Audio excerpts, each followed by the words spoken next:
Clube do Livro de volta por aqui na Unicinos FM 103.3, na TV Unicinos também.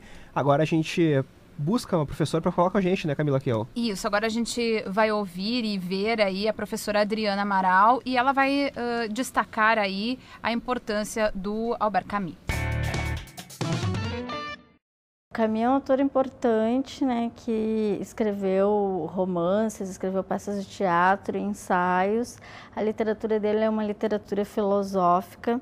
Tá? Tem um dado da biografia dele que é importante, que ele nasceu na Argélia, né, e o pai dele morreu durante a Primeira Guerra. Então ele sempre esteve envolvido com essa questão da guerra e dos horrores do mundo, que é um pouco do que ele passa para a literatura dele. Ele foi jornalista também durante a Segunda Guerra, ele participou da resistência francesa, né, contra a Alemanha. E isso aí marcou muito, assim, a infância pobre dele na Argélia marcou muito essa literatura que ele faz. E isso também faz a nossa primeira conexão com a obra, que é essa questão do estrangeiro, né, do não pertencimento aos lugares, que quando ele se mudou para a França, né, ele um argelino, que era considerado um cidadão de segunda linha, foi morar em Paris para estudar filosofia, né, vindo de uma família pobre, de pai francês, mãe espanhola. Então isso tudo já dá um pouco do contexto, né? Também essa ideia do calor, né? Que é o sol, que é um dos motivos pelo qual se desencadeia a narrativa do livro. E o Camus, então, ele está vinculado às questões do existencialismo, junto com o Sartre, com a Simone de Beauvoir e outros autores da época. Albert Camus, O Estrangeiro, é o assunto do Clube do Livro de hoje, aqui na Unicinos FM, na TV Unicinos. Camila Kiel, vamos então passar rapidamente, no caso, né, a sinopse do Estrangeiro, do Albert Camus. Tentarei, né? Já que a bola veio para mim, vamos chutar no gol, né? O livro tem duas partes, na verdade, né, que são bem divididas, inclusive. Bom, então, o livro começa, a ação toda começa quando o protagonista, que é o Marceau, recebe um telegrama dizendo que a mãe dele tinha morrido lá no asilo. E ele vai até lá participar da cerimônia fúnebre. Ele não parece apresentar quaisquer emoções aí durante esse momento e tal. Ele dorme, inclusive, no meio do velório, toma café... Fuma, que parece que é uma coisa que não era... café no velório, cara, eu não entendi, eu achei que era normal tomar café no velório. Eu acho que é normal, não? Não sei. Ele tomou café no velório, o cara ficou impressionado que ele tomou café no velório. É café com leite, na verdade, que é um pouco mais... não um cafezinho, sei lá, em copinhos de plástico, assim. É um café reforçado, entendeu? Sim. Geralmente quando tua mãe fala, imagino eu, na verdade, né, perde um pouco apetite, né, então talvez por isso que... Cara, mas eu sempre vejo o pessoal, vou fazer um cafezinho quando tem velório nas novelas. Os caras sempre fazem um cafezinho pros caras, né? Mas acho que daí café preto, né? Qual o problema do leitezinho? Eu sei, o Ricardo do tipo que as pessoas, como é que é, fazem velório e daí apresentam aquelas comidas e tudo. No interior isso é muito México, comum. No México, assim, o pessoal... No México eles bebem o corpo, também né? se fazia isso. E no final os caras fazem festa, né? Sim. Vão pro cemitério fazer festa, levam comida. Mas nesse caso, então, no Estrangeiro não tem festa. Não tem festa. Bem pelo contrário. Na Argélia é diferente. Tá, prosseguindo aqui. Aí o Marceau volta à vida dele normal, comum, vai pra sua casa. Ele faz amizade com um dos seus vizinhos, o Raymond lá, que é um cafetão. E ele comerciante. Ele diz que é comerciante, mas na verdade ele é um cafetão. É proxeneta. Proxeneta.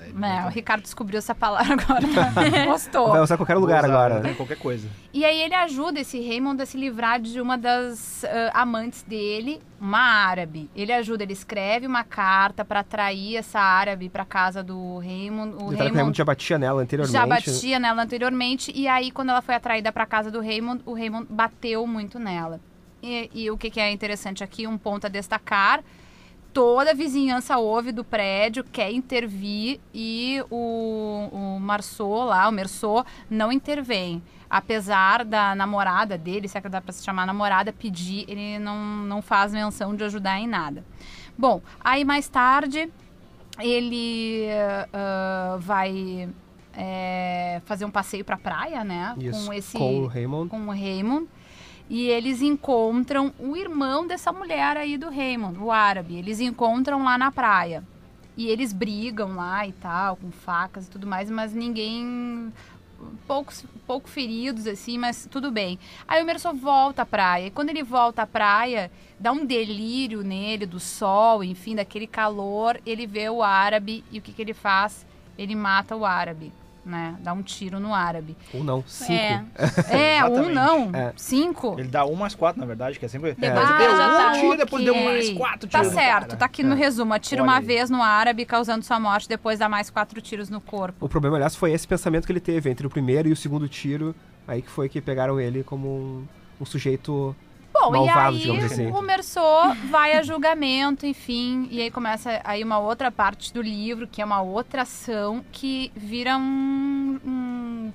é como a gente brinca, filme de tribunal, né? É um livro de tribunal, mas Vira com um twist, né? Porque ele não tá... O Camus nunca ele tá interessado no processo do tribunal. Ele tá interessado realmente nas ideias do Merceau sobre tudo que ele tá vivendo naquele momento. Isso que é interessante, na verdade, do livro, né? Porque ele tem 2 momentos muito distintos.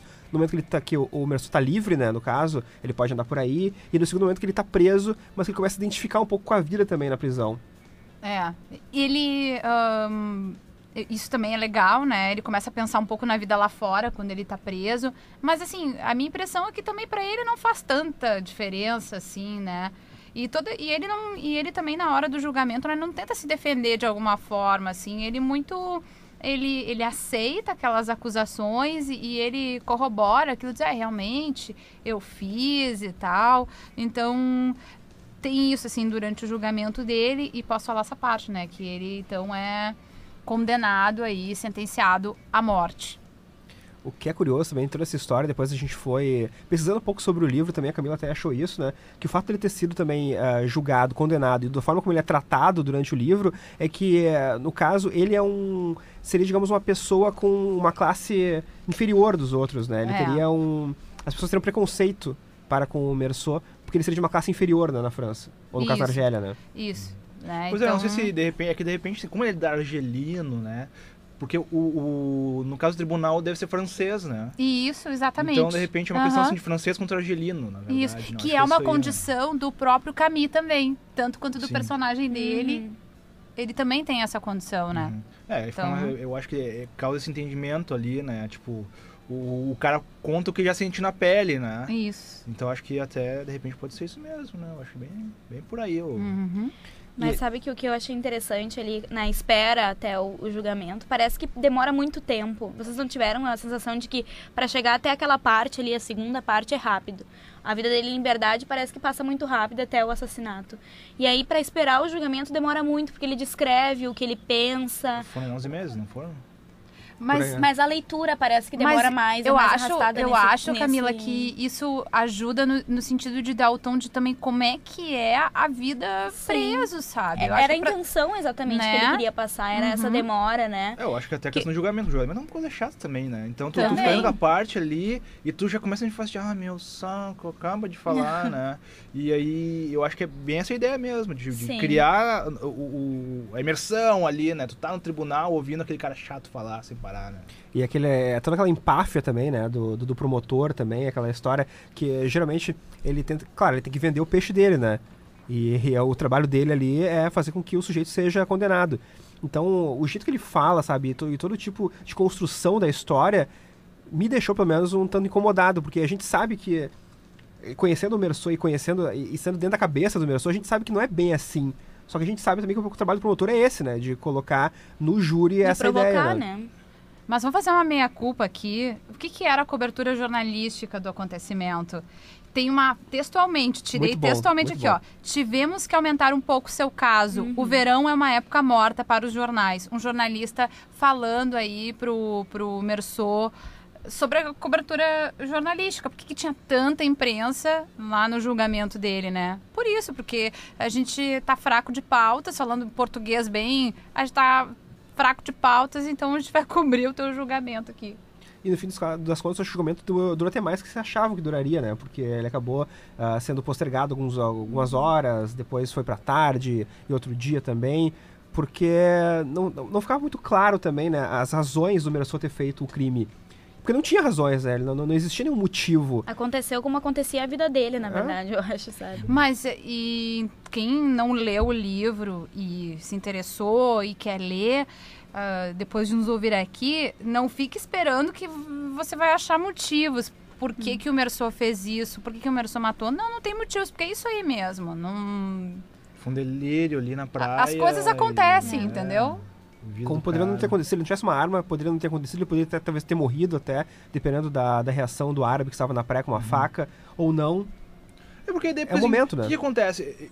Eu não sei se era bem... Eu lembro, a cena era assim, tipo, que ele tá passando pelo árabe e o árabe levanta aquela arma ali, dá aquele reflexo do sol, e ele leva aquele susto e descarrega a arma do cara, né?